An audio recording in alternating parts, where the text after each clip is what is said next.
আসসালামু আলাইকুম। কেমন আছেন আপনারা সবাই? আশা করি ভালো আছেন। আল্লাহর রহমতে আমিও ভালো আছি। তো আজকে মেয়ের স্কুল বন্ধ, যার কারণে দুই ভাই বোন ইচ্ছা মতো ঘুমাচ্ছে। আর এদিক দিয়ে আমি থালাবাটিগুলো ধুয়ে পরিষ্কার করে নিয়েছি। আর এখানে সকালে খাওয়ার জন্য রাইস কুকারে খিচুড়ি বসিয়ে দিয়েছি।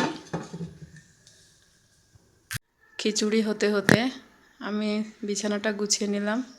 ওরা দুই ভাই বোন উঠে গিয়েছে। আর 2 দিন ধরে কম্বল ভাঁজ করে এখানেই রাখছি। ওয়ার্ড্রোপের চাবি হারিয়ে ফেলেছি। আর এদিক দিয়ে দেখেন, আজকে তার টেবিল সেই গুছাচ্ছে। সবে বরাতের বন্ধ পেয়েছে, তো আজকে স্কুল নেই। বই খাতা সুন্দর করে গুছিয়ে নিচ্ছে। খিচুড়িও মনে হচ্ছে এতক্ষণ হয়ে গিয়েছে। হ্যাঁ, খিচুড়ি হয়ে গিয়েছে। তো এখন আমরা খাবো। আমরা খিচুড়ি খেতে বসে গিয়েছি। তো এই যে মেয়ের প্লেট, আমার প্লেট। খিচুড়ির সাথে খাওয়ার জন্য টমেটো সালাদ করে নিয়েছি। আর এই দিক দিয়ে দেখেন, উনি খিচুড়ি খাবেন না, দোকানে যাবেন, লাচ্ছি খাবেন। সেই জন্য রাগ করে শুয়ে আছে। দোকানে যাবেন? এই যে দেখেন, দোকানে যাওয়ার কথা শুনে এই যে দেখেন, তুমি খিচুড়ি খেতে হবে, খিচুড়ি।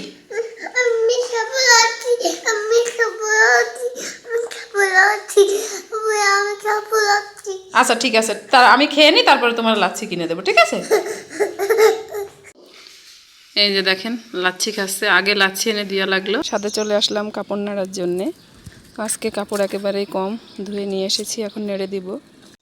এই যে কাপড়গুলো নেড়ে দিয়েছি, এদিক দিয়েও দিয়েছি। আজকে কাপড় অনেক কম।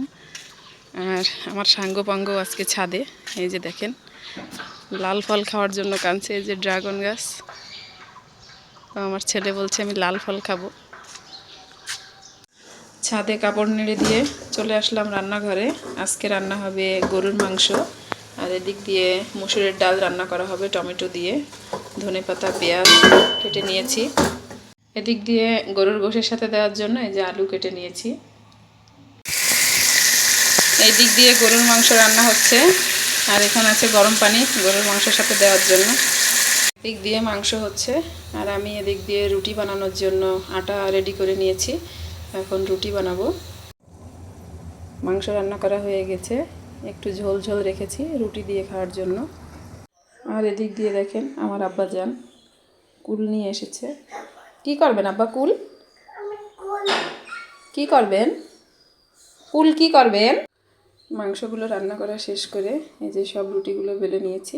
এখন রুটিগুলো ছেঁকে নেব। রুটিগুলোকে ছেঁকে নিচ্ছি। ছেঁকে ছেঁকে যে ঝুড়িতে রেখে দিচ্ছি। এদিক দিয়ে ভাত রান্না করা হয়ে গিয়েছে। আর এখানে টমেটো দিয়ে পাতলা ডাল রান্না করেছি। রুটিগুলো ছেঁকা শেষ করে নিয়েছি। এখন এই পাশ দিয়ে একটু সুজি রান্না করছি রুটির সাথে খাওয়ার জন্য। এখন আমরা খেতে বসে গিয়েছি, যে গোশ আর রুটি খাচ্ছি। তো আজকের মতো ভিডিওটা এই পর্যন্তই। ভালো থাকবেন। আল্লাহ হাফেজ।